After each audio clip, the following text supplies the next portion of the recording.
Good morning, I'm WaywornWyrm, and welcome to my channel. And welcome back to Cain, Episode 2, Cain's First Time. He was nervous. He knew he was about to cross a line that he could never uncross, no matter what he might think afterward. It was late at night in a badly lit area of Green Bank. Landon had pretended to go home after work today, but had stuck around until well after nightfall. He figured there'd be a drug deal going on just around the corner any time now. He was familiar with this warehouse and its inhabitants, who were very into their designer drugs.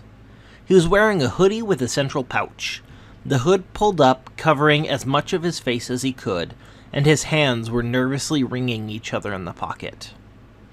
All he could hear was the sound of the blood pounding in his head and his breath.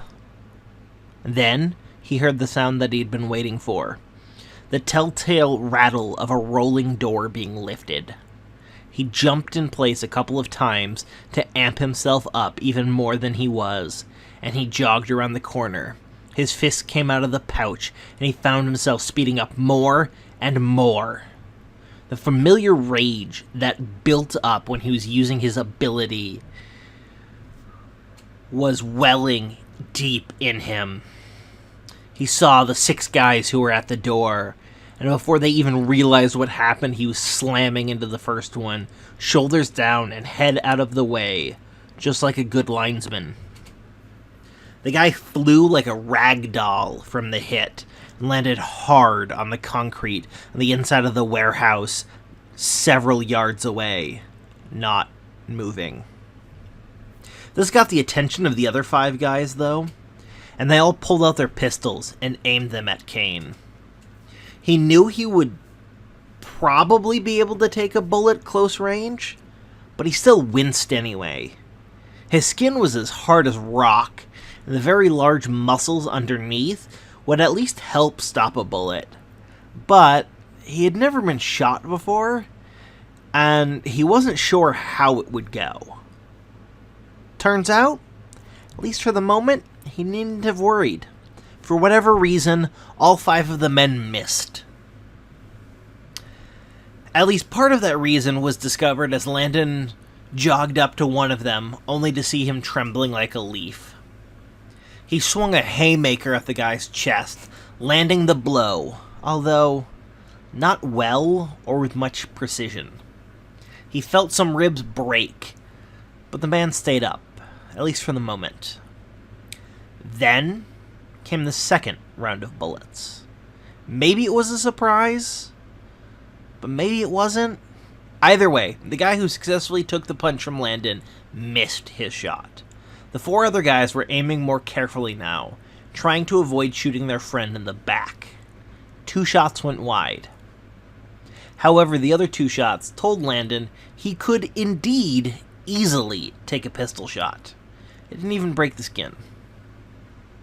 Landon punched at the man again, and again connected with his chest. This second punch lifted him off of his feet and threw him back 9 yards, like his friend. And he also ended up sprawled on the ground, not moving. Only one of the next 4 shots hit Landon, and it was becoming clear that these men were terrified of him. They had seen him get hit by 3 bullets now, and he wasn't even reacting to it. Whatever bravery or bravado they had was quickly dissolving. Landon charged at a 3rd victim, smashing into him hard, sending him flying into a pile of boxes. Again, not moving. 2 of the next 3 bullets hit Landon, but as he continued to shrug them off, the 3 remaining guys started running. Landon followed, hitting the one who was closest to him as he ran. The guy staggered, but kept running.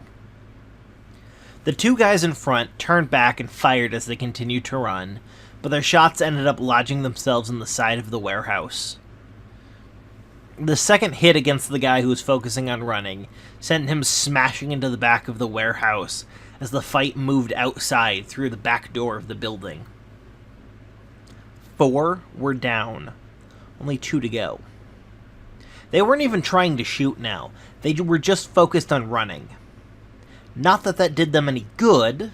Landon could easily keep up with them and body check them. Years of football training ensured that Landon knew how to move and take people out at the same time. And he checked one of them hard. Not hard enough to knock the guy down, but he knocked enough wind out of him that the guy could no longer keep up with the last victim. A second check a couple of seconds later, as he continued to try to run away, was enough to send him sprawling to the ground. Seeing that he wasn't going to get out of this, the last guy decided to try the running and firing thing again. He pegged Landon with a 6th bullet. Turned out that the 6th bullet was no more effective than the first 5 had been, and Landon used the slower pace that allowed the gunfire to catch up with the guy, who managed to slip the tackle unharmed for the moment. The 7th bullet had no more effect than the first 6, but Landon had to hand it to this asshole. He was persistent. Landon went in for another tackle. This time, he managed to wrap his arms around the guy's legs and bring him down. As the guy's head struck the pavement, he was clearly stunned for a moment. Long enough for Landon to get up and kick him in the chest, hard enough to send him sprawling off several yards unconscious. With everything over, the adrenaline started to fall in Landon's system, and he started breathing heavily and looked around at what had just happened. He had been shot. 7 times, in fact. And he left 6 men sprawled out over several hundred feet of both warehouse and road. He started shaking and vomited several times. Eventually, he got a hold of himself, or at least enough of a hold of himself, that he ran home, using his powerful legs to leap, which allowed him to leap over 3 football fields at a time. He did this for as long as he was in areas where he was very unlikely to be seen, before going back to a less suspicious and awe-inspiring method of transportation. When he finally got home, he shut himself in his apartment, and he closed everything he could. He would definitely be calling out sick the next day. The next morning dawned gray, and it was another morning where Detective Barbra Kane was told to drive out into the middle of nowhere in the city and go investigate some crime scene that the patrolmen and techs had been crawling over for hours now. She met her partner, Detective Dave Smith, at the scene. He had apparently called in ahead of time and drove straight out to this warehouse from his home. "What do we have here?" she asked, walking up to him. He shrugged his shoulders. "Looks like it was a drug deal. 6 guys are sprawled out over a few hundred yards in total.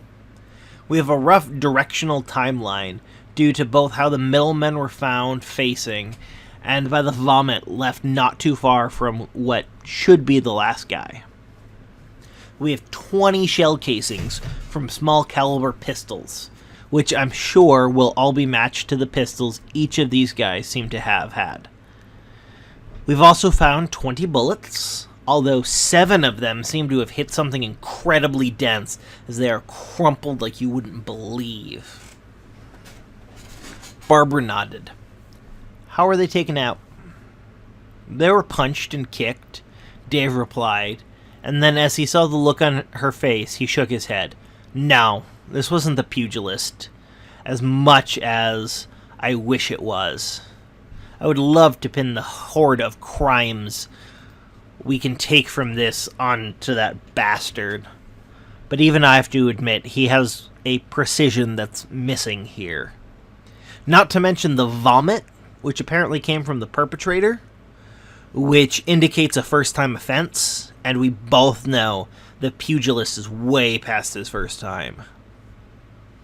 "Okay, so it wasn't the Pugilist. Any mob ties by any chance?" Dave shook his head again. "Not that we're aware of at this time. That idea was thought of by one of the sergeants here earlier, so they've got guys coming through the records as we speak, but so far, nothing. Okay. Well, that was a long shot, as it doesn't seem to fit this silencer's MO either, but I thought I'd check. Figured he might have slipped somehow. So it's not the Pugilist, and it's not the silencer. There are no arrows around, so it's not the bowman, and Foreshadow doesn't operate in this part of the city, not to mention he doesn't punch people. She looked over to Dave. Dave, I think we have a new vigilante on our hands. Dave nodded as he studied the front of the warehouse they were standing in front of. I'm afraid you're right, Barbra. A new guy to add to the files and hunt down. Our caseload is rather light right now, so we'll probably get stuck with this guy as well. Barbra sighed as she thought it was going to be a very long day. Thank you so much for listening to Cain Episode 2. Be sure to tune in tonight for my D&D livestream over at Twitch. It's going to start at 6:30 p.m. Pacific Time, which is 8.5 hours after this video goes live. And tune in tomorrow for the next episode of Anwin's Legions.